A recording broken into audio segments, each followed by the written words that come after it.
not giving you up. If you want, anytime you want it, baby, bring your body back to me. They can call me foolish and stupid, don't know why I do this, but baby, bring your body back to me.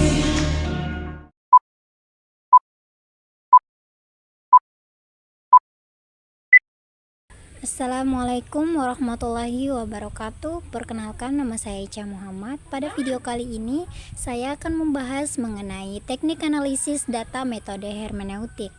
Metode hermeneutik adalah suatu pendekatan dalam analisis data yang berfokus pada pemahaman teks atau simbol dengan tujuan untuk mengungkap makna yang terkandung di dalamnya. Metode ini berasal dari kata hermeneuen yang dalam bahasa Yunani berarti menafsirkan atau memahami. Dalam konteks penelitian sosial, humaniora atau studi budaya, hermeneutik sering digunakan untuk menganalisis teks, pernyataan, atau fenomena budaya untuk memahami makna di baliknya. Metode hermeneutik memiliki akar yang kuat dalam tradisi filsafat, khususnya yang dikembangkan oleh Hans Jung, Gadamer, dan Paul Richard.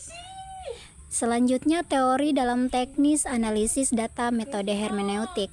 Metode hermeneutik sebagai suatu pendekatan dalam analisis data sangat bergantung pada teori-teori yang mendasari pemahaman teks dan interpretasi makna. Berikut adalah penjelasan tentang teori-teori penting yang mendasari teknik analisis data hermeneutik. Yang pertama, teori lingkungan hermeneutik atau hermeneutik circle. Salah satu teori utama dalam hermeneutik adalah lingkaran hermeneutik. Konsep ini menyatakan bahwa pemahaman terhadap suatu teks atau fenomena tidak dapat dipisahkan antara bagian dan keseluruhan. Artinya, untuk memahami suatu bagian dari teks, kita perlu memiliki gambaran umum atau pemahaman terhadap keseluruhan teks terlebih dahulu. Dan sebaliknya, pemahaman kita tentang keseluruhan teks akan terus berkembang seiring dengan pemahaman bagian-bagian tertentu. Contohnya, jika kita sedang membaca sebuah novel, kita mungkin harus membaca seluruh bab terlebih dahulu untuk memahami alur cerita secara keseluruhan. Tetapi pada saat yang sama, pemahaman kita terhadap bagian-bagian tertentu atau karakter, tema, atau simbolisme akan memperdalam pemahaman kita terhadap keseluruhan novel. Pemahaman ini bersifat dinamis dan terus berkembang. Yang kedua, teori prasangka. Dalam teori hermeneutik, prasangka merujuk pada pandangan atau asumsi awal yang kita bawa sebelum menafsirkan suatu teks. Hans Jung Gadamer, seorang tokoh penting dalam pengembangan hermeneutik modern, berpendapat bahwa kita tidak dapat sepenuhnya menanggalkan prasangka kita, namun kita harus menyadari perbedaan prasangka tersebut dan berusaha untuk mengelolanya dalam proses penafsiran. Prasangka bukanlah hal yang selalu negatif karena mereka mencerminkan latar belakang, pengalaman, dan perspektif kita. Namun, dalam analisis hermeneutik, penting untuk melakukan refleksi kritis terhadap prasangka tersebut agar tidak menghambat pemahaman yang lebih dalam terhadap teks. Dengan demikian, praktis hermeneutik adalah bagaimana penafsir mengubah atau mengelola prasangka tersebut melalui proses interpretasi. Yang ketiga, teori dialogis. Teori hermeneutik juga berhubungan dengan dialogis atau dialog antara penafsir dan teks. Gadamer menekankan bahwa pemahaman terjadi dalam suatu proses dialog yang berkelanjutan antara penafsir dan teks. Yang keempat, teori struktur teks. Hermeneutik juga berhubungan dengan struktur teks yang mengacu pada bagaimana elemen-elemen dalam teks saling berhubungan. Teori ini memandang teks sebagai suatu sistem yang saling terhubung, di mana setiap bagian teks atau baik itu kalimat, paragraf, atau simbol memiliki peran dalam membentuk makna keseluruhan. Penafsiran teks tidak hanya berfokus pada arti literal kata-kata atau kalimat, tetapi juga pada bagaimana hubungan antar elemen teks membentuk pola atau struktur yang lebih besar. Dalam penelitian hermeneutik, penafsir mencari hubungan antara berbagai elemen teks untuk mendapatkan pemahaman yang lebih holistik. Yang kelima, teori historitas dan konteks. Teori historitas dan konteks adalah bagian integral dari hermeneutik. Pemahaman suatu teks atau data tidak dapat terlepas dari konteks sosial, budaya, atau historis di mana teks tersebut diproduksi. Ini berarti bahwa setiap teks atau fenomena tidak hanya dipahami secara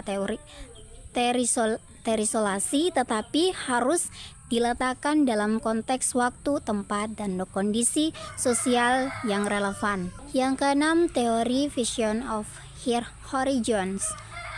Konsep fusion of horizons atau fusi wawasan adalah gagasan yang diperkenalkan oleh Gadamer. Konsep ini menjelaskan bagaimana pemahaman kita terhadap teks atau fenomena melibatkan pertemuan antara horizon pengetahuan kita atau yang dibentuk oleh latar belakang pengalaman dan nilai-nilai pribadi kita dengan horizon yang ada dalam teks itu sendiri, yaitu konteks historis, budaya, dan ideologi teks tersebut. Proses fusi wawasan terjadi ketika penafsir menggabungkan perspektif mereka sendiri dengan pemahaman yang mereka tarik dari teks. Dengan cara ini penafsir tidak hanya membawa pandangan mereka ke dalam teks, tetapi juga terbuka untuk memperluas wawasan mereka melalui interaksi dengan teks. Yang ketujuh, teori simbolisme dan makna tersirat. Dalam hermeneutik, penting juga untuk memahami simbolisme dan makna tersirat yang ada dalam teks. Banyak teks, terutama dalam karya sastra atau wacana budaya, tidak hanya mendukung makna harfiah, tetapi juga lapisan-lapisan makna yang lebih mendalam yang memerlukan penafsiran lebih lanjut. Penafsir dalam pendekatan hermeneutik berusaha untuk memanggil makna tersembunyi ini melalui pemahaman yang lebih mendalam terhadap bahasa, budaya, dan konteks teks. Yang kedelapan, teori hermeneutik fenomenologis. Metode fenomenologi dalam hermeneutik berfokus pada pengalaman subjektif dan pemahaman yang mendalam tentang fenomena yang muncul dalam kesadaran manusia. Dalam teori ini, penafsiran tidak hanya berdasarkan pada analisis teks atau data eksternal, tetapi juga pada pengalaman individu terhadap fenomena tersebut. Fenomenologi memungkinkan penafsir untuk menggali makna yang lebih dalam dengan mendekati pengalaman atau data dengan cara yang lebih reflektif dan intuitif. Prinsip dasar hermeneutik pada dasarnya, hermeneutik berfokus pada proses pemahaman dan penafsiran teks atau komunikasi. Ada beberapa prinsip dasar yang menjadi landasan metode ini. Yang pertama, hermeneutik circle atau lingkaran hermeneutik. Ini adalah konsep penting dalam hermeneutik yang menyatakan bahwa pemahaman suatu bagian teks selalu bergantung pada pemahaman terhadap keseluruhan teks dan sebaliknya. Yang kedua, prasyarat subjektif. Pemahaman teks selalu dipengaruhi oleh perspektif dan pengalaman penafsir. Penafsir membawa latar belakang budaya, ideologi, dan sejarah pribadi mereka ke dalam proses penafsiran, yang pada gilirannya dapat memengaruhi hasil interpretasi. Ini bukan hal yang dianggap negatif, tetapi lebih pada pengakuan bahwa setiap pembaca memiliki latar belakang yang berbeda. Yang ketiga, dialog antara penafsiran dan teks. Hermeneutik menentukan pentingnya dialog yang terus-menerus antara penafsir dan teks. Teks bukanlah objek statis yang bisa memahami sekali untuk selamanya, melainkan suatu entitas dinamis yang selalu dapat ditafsirkan ulang dalam konteks yang berbeda. Yang keempat, Konsep prasangka. Sebelum menafsirkan teks, penafsir seringkali membawa prasangka atau pandangan awal tentang teks tersebut. Hermeneutik mengakui eksistensi prasangka ini dan berusaha untuk mengoreksinya selama proses penafsiran agar bisa memahami teks dengan lebih objektif. Langkah-langkah dalam metode hermeneutik. Yang pertama, penelahan konteks. Langkah pertama dalam analisis hermeneutik adalah memahami konteks di mana teks atau data itu muncul. Ini mencakup sejarah budaya, situasi sosial, dan latar belakang penulis atau pembicara. Yang kedua, menganalisis struktur teks. Penafsir harus menganalisis struktur teks itu sendiri, termaksud bagaimana bagian-bagian teks saling berhubungan.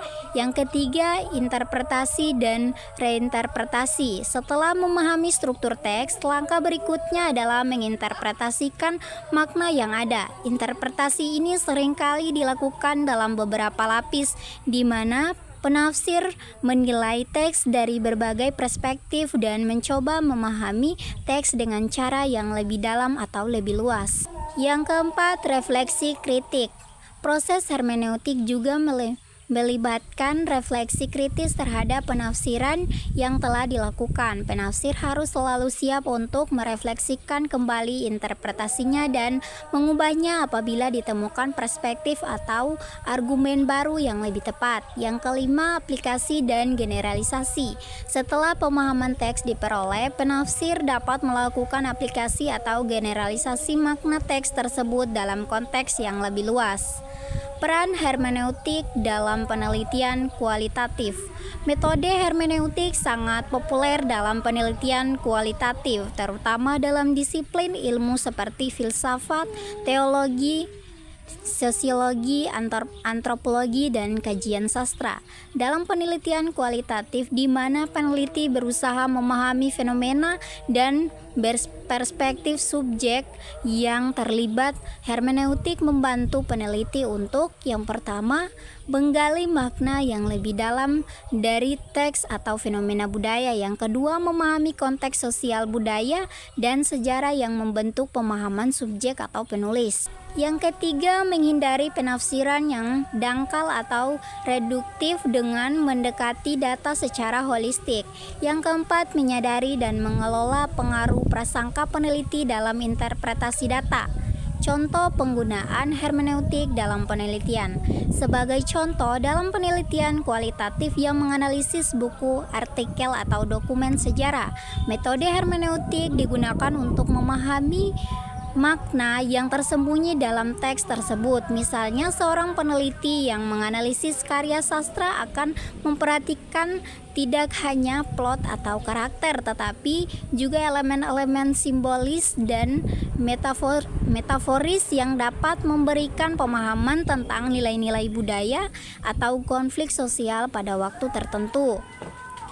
Adapun kelebihan dan kekurangan metode hermeneutik yaitu sebagai berikut. Kelebihannya yaitu yang pertama, memperkaya pemahaman. Dengan menafsirkan teks secara mendalam, hermeneutik dapat membuka wawasan baru tentang makna yang terkandung dalam data. Yang kedua, fleksibel dan dapat diadaptasi.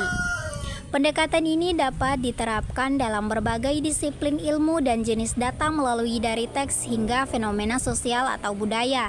Yang ketiga, menghargai konteks.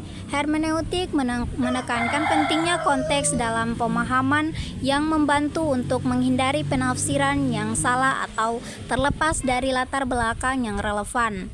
Kekurangannya yaitu yang pertama, subjektivitas.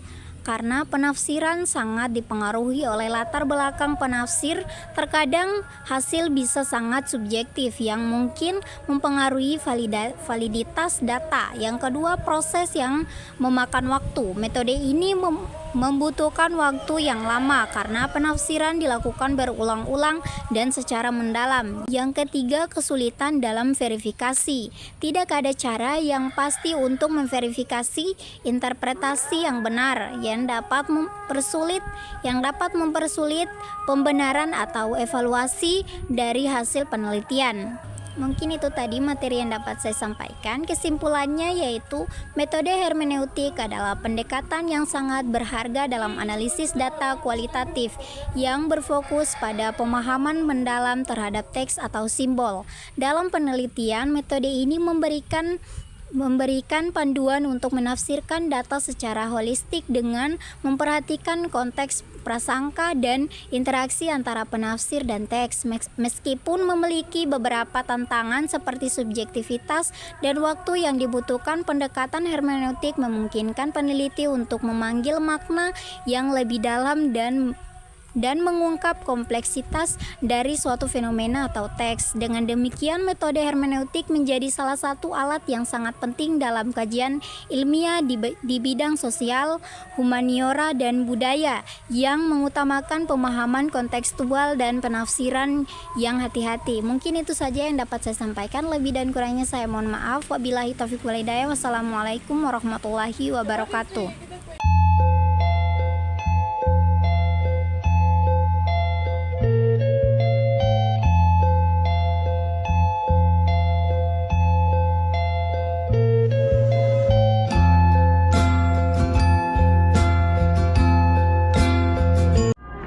Anytime you want it, baby, bring your body back to me. They can call